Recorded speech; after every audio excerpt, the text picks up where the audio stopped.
নবীজির পিঠের দুই পাশে, ডান পাশে হাসান, বাম পাশে হুসাইন ভর করে নবীজির ঘাড়েই শুয়ে আছে। সুবহানাল্লাহ পড়বেন না?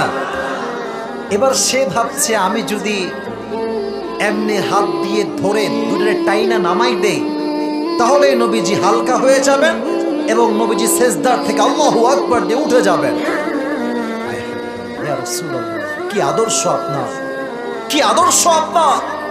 मैं कुर्बान हो जाऊं आपके मोहब्बत के लिए। সুবহানাল্লাহ পড়ার সময় যখন হাতটা বাড়াইছে হাসান এবং হোসেনকে নামাবে নামাজের মাঝখান থেকে, নবীজি পেছন থেকে সেজদার মাঝখানে ওর হাতটা এমনি ধরে বসছে।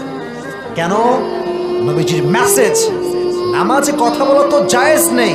নবীজি হাত দিয়ে ইঙ্গিত করেছেন ওরা আমার দুইজন কলিজার টুকরার নাতি, ওরা যতক্ষণ আমার